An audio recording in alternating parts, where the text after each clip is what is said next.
आप इंग्लिश सीखना चाहते हैं तो रोज प्रैक्टिस करें। English speaking practice. अगर आपको वीडियो अच्छी लगे तो वीडियो को लाइक जरूर करें। यही तो कि इंग्लिश होती है दिस इज व्हाट। यही तो मैं आपको बता रहा हूँ। कोई बात है और आप बोल रहे हैं कि यही तो मैं आपको बता रहा हूँ। यही तो मैं आपको बता रहा हूँ। This is what I am telling you. इसमें आप दिस इज व्हाट अगर याद रखेंगे तो आप सेंटेंस बनाना कभी नहीं भूलेंगे। This is what I am telling you. यही तो मैं आपको बता रहा हूँ। This is what I am telling you. दूसरा देखते हैं, ये दैट्स इज व्हाट लगाकर बनाएंगे। वही तो मैं तुमसे कह रहा हूँ। वही तो मैं तुमसे कह रहा हूँ। That's what I am telling you. That's what I am telling you. आप दैट इज भी लिख सकते हैं। That's what I am telling you. ये जगह के लिए यूज होता है। इसमें दैट्स वेयर लिखते हैं। वही तो मैं रहता हूँ। वही तो मैं रहता हूँ। That's where I live. यही तो के लिए दिस इज व्हाट। वही तो के लिए दैट्स व्हाट। और इसकी बात हो तो दैट्स वेयर का यूज करते हैं। कभी कभी हम ऐसे भी बोलते हैं चाहे जो हो जाए। इसकी इंग्लिश होती है कम व्हाट मे। इसे लगाकर सेंटेंस कैसे बनाते हैं आइए देखते हैं। चाहे जो हो जाए मैं वहां जाऊंगा। सबसे पहले हम कम व्हाट में लिखेंगे। चाहे जो हो जाए मैं वहां जाऊंगा। कम what may I will go there. जाना की इंग्लिश गो होती है, देयर का मतलब होता है वहां। कम what may I will go there. चाहे जो हो जाए इसकी इंग्लिश होती है कम what may I will go there. ये फ्यूचर के टेंस है। चाहे जो हो जाए मैं वहाँ जाने वाला हूँ। चाहे जो हो जाए इसके लिए हम लिखेंगे कम व्हाट में। मैं वहाँ जाने वाला हूँ, ये अबाउट टू लगाकर बनाएंगे। Come what may I am about to go there. चाहे जो हो जाए मैं वहाँ जाने वाला हूँ। Come what may I am about to go there. आप सिर्फ कम व्हाट में याद रखेंगे तो आप सेंटेंस आसानी से बना सकते हैं। Here is. हियर इज का मतलब होता है यह रहा। डेली लाइफ में भी हम ऐसे सेंटेंस यूज करते हैं। फॉर एग्जाम्पल कि यह रहा आपका मोबाइल। यह रही आपकी चाबी। इस तरह के वाक्य बनाना सीखेंगे। यह रहा आपका mobile. Here is your mobile. आप इस तरह के कई सेंटेंस बना सकते हैं। Here is your mobile. Here is your pen. Here is your key. Here is your cap. इस तरह के बहुत सारे सेंटेंस बनाकर आप इंग्लिश बोलना सीख सकते हैं। और हमारा अगला सेंटेंस है, यह रही आपकी कार की चाबी। चाबी का मतलब होता है की। की मीन्स होती है चाबी। हियर इज योर कार की। कार की मीन्स कार की चाबी। हियर इज योर कार की। यह रही आपकी कार की चाबी। हियर इज योर कार की। अब हम पढ़ेंगे हैव के बारे में। हैव का मतलब होता है पास है। अगर आपके पास कोई चीज है तब हम उसके साथ हैव लिखते हैं। एग्जाम्पल, मेरे पास एक कलम है। उसके पास एक कार है। इस तरह के सेंटेंस के साथ हम हैव लिखते हैं। मेरे पास कलम है। मेरे पास एक कलम है। I have a pen. उसके पास कार है। He has a car. ही के साथ हम हैज़ लिखते हैं। He has a car.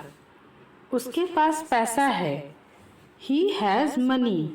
मेरे पास कलम है। I have a pen. उसके पास कार है। ही हैज़ अ कार, उसके पास पैसा है। He has money. हैव का मतलब लेना भी होता है। जहाँ पर हम टेक लिखते हैं वहाँ पर हम हैव भी लिख सकते हैं। फॉर एग्जाम्पल, मैं चाय ले रही हूँ, तब हम इंग्लिश में लिखते हैं आई एम टेकिंग टी। वहाँ पर आप आई एम हैविंग टी भी लिख सकते हैं। I am having T. मैं चाय ले रहा हूँ। अगर लड़का है तो आप ले रहा हूँ लिखे, और लड़की है तो ले रही हूँ। I am having T. वह खाना खा रही है। वह खाना खा रही है। She is having food. वह खाना खा रही है। She is having food. अब हम सीखेंगे want और wants के बारे में कि ये कहाँ पर यूज होता है। want और wants का मतलब होता है चाहिए। जब हमें कुछ चाहिए होता है तब हम इसका यूज करते हैं। मुझे एक लैपटॉप चाहिए। मुझे एक लैपटॉप चाहिए। I want a laptop. मुझे एक लैपटॉप चाहिए। I want a laptop. उसे एक मोबाइल चाहिए। उसे एक मोबाइल चाहिए। He wants a mobile. यहाँ पे एस इसलिए लगा क्योंकि यहाँ पर ही सी के साथ हम एस लिखते हैं। मुझे एक लैपटॉप चाहिए। I want a laptop. उसे एक मोबाइल चाहिए। He wants a mobile. मुझे एक गेंद चाहिए। I want a ball. आई के साथ वॉन्ट लिखते हैं और ही सी के साथ वॉन्ट्स लिखते हैं।